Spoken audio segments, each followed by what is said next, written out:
Bonjour tout le monde, je suis très heureuse de vous retrouver aujourd'hui pour un petit tuto pour ma tétée Zibuline.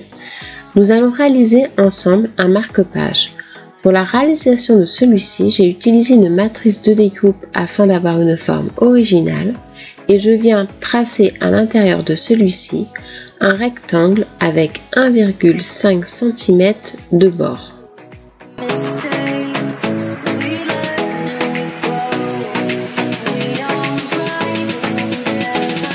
Ensuite, avec l'aide d'un cutter, je vais évider le centre.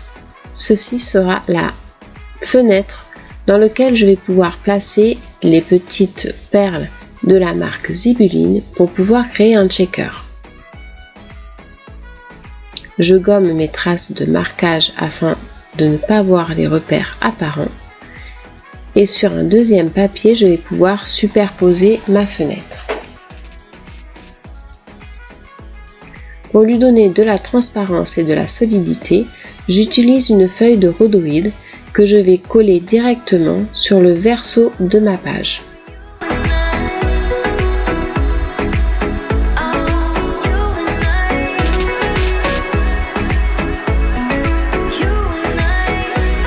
Ensuite, avec à l'aide de la cartonnette de grille-pain pour l'occasion, que j'ai récupérée sur des boîtes de petit déjeuner, je fais des bandes pour pouvoir faire un tour tout autour de ma fenêtre pour pouvoir donner une épaisseur à celle-ci afin que les petites perles que je vais intégrer à l'intérieur ne se collent pas sur le rhodoïde et la feuille du verso.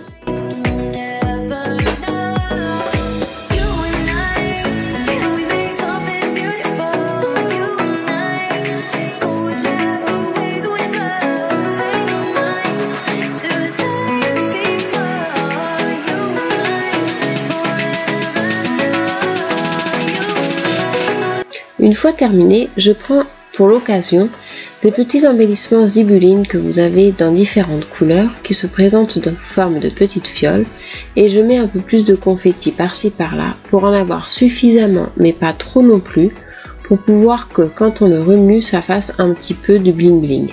Je rajoute quelques séquins pour trancher dans la couleur. Ensuite, je place de la colle sur la cartonnette d'épaisseur et je vais coller par-dessus ma feuille de verso. On peut apercevoir que les petits brillants sont transparents avec la feuille de rhodoïde et tiennent très bien, ne vont pas s'enlever par rapport à la petite cartonnette que nous avons mis en dessous. Ensuite, j'embellis celui-ci avec différents embellissements. Ici, j'utilise une petite breloque spéciale marque-page disponible sur la boutique de Zibuline. Ensuite, je fais un trou avec la crocodile pour pouvoir mettre un œillet et y passer une petite chaînette.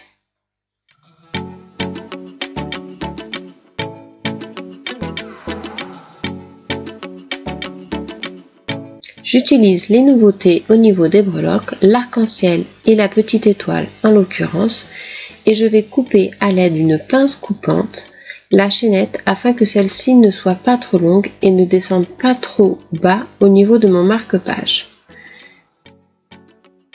Ensuite, je cherche un emplacement pour placer mon cachet de cire.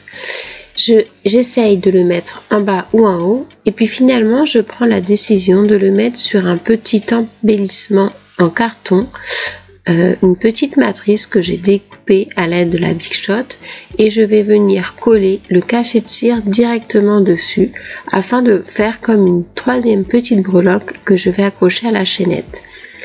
Pour coller celui-ci, j'utilise mon pistolet à colle, mais celui-ci étant un petit peu trop gros, je coupe le bord de mon cachet de cire pour que celui-ci soit plus petit et rentre suffisamment au niveau de mon étiquette. Une fois mise en place, ça me fait comme une troisième breloque à suspendre au-dessus de mon marque-page. Je trouve que le résultat est assorti avec la pépette de couleur violet et pour une jolie finition, je rajoute un petit tamponnage pour rappeler le marque-page. Et voilà, c'est terminé. Retrouvez toutes les dernières nouveautés de Zibuline sur le site www.zibuline.com.